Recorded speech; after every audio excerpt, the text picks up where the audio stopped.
to Smash Writing.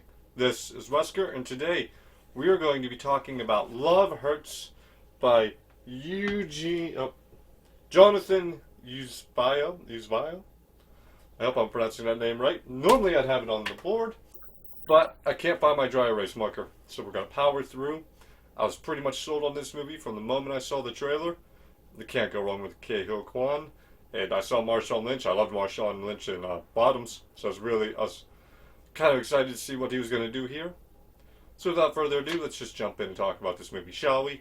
Alright, this movie opens up with someone is messing up all of Marvin's realtor posters and billboards, signs around town.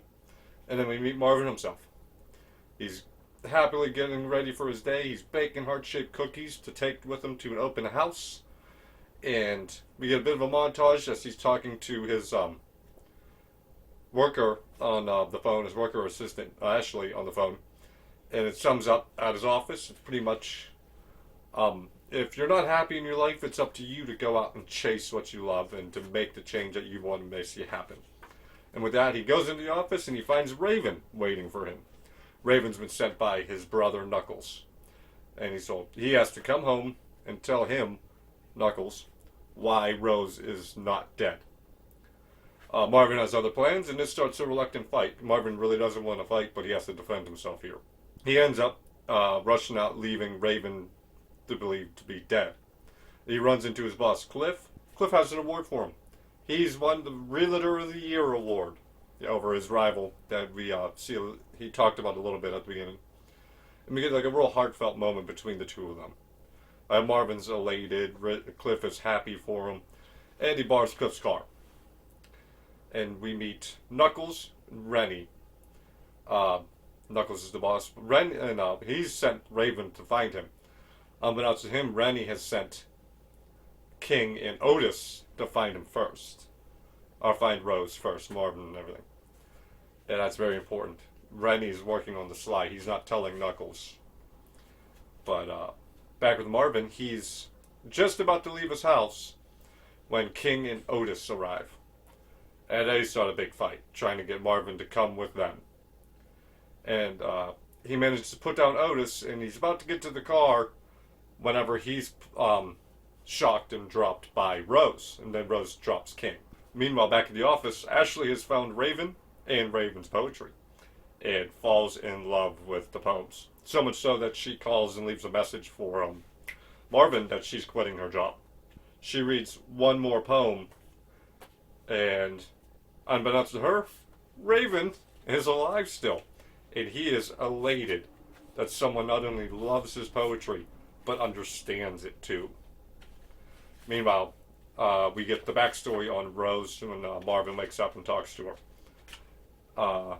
5 years ago, Rose, Rennie, and the accountant that she's kidnapped and has in the car stole $4 million off of Knuckles. That was going to go unnoticed, but it was all set up.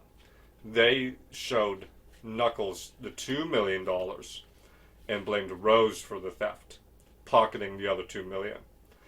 And it was Marvin's job to kill Rose, but he loved Rose, so he just tells her to run. But she's tired of running and wants to take the fight to Knuckles, and she wants Marvin's help. She doesn't want the realtor, she wants the assassin. So they're crashing at an open house, the open house he was showing earlier, they're crashing there. And we get the death of Cliff, which was actually really sad and heartwarming, because we find out that Cliff looks at Marvin like a brother. He had him over for the holidays, and they celebrate together. And then Knuckles takes out Cliff. The next day, two of the people who were shown the open house show up, and they are ready to buy. And Rose sneaks out and leaves a message asking Marvin to follow, chase what you love. But Marvin really loves this lifestyle, and he's not ready to give it up. So he calls the office to Ashley to get the paperwork, which, unbeknownst to him, sends Raven. She's following behind him, trying to talk him out of it.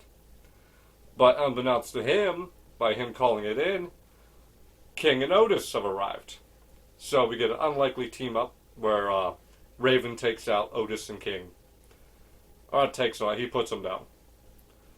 And then Marvin and Raven start fighting again, but before Marvin can finish him off, Ashley intercepts him. Like, no, no, you told me to chase what I love, and here I am chasing who I love, Raven. And his words sprung back on him. He realizes what he has to do. So he chases after Rose. And we get the big fight at the arcade restaurant. I'm not quite sure where we are at this building. Knuckles headquarters. They take down the henchman. Rose puts down Rennie. Marv finally beats his brother Knuckles. And everyone gets a happy ending. Rose with Marv. Raven with Ashley. And to the delight of King, Otis makes up with his girlfriend. And that is the movie. Love Hurts. This movie has a lot going for it. I really like the action sequences between all the fight scenes. Especially with Marshawn Lynch and Ke-Huy Quan. And Marshawn and Raven. Marshawn's really growing on me as an actor. I loved him in Bottoms. I loved him here too. So I'm really excited to see what Marshawn's going to be doing in the future here. And that everyone had great chemistry with everyone else, so too. Ke-Huy Quan had excellent chemistry with Ariana DeBose.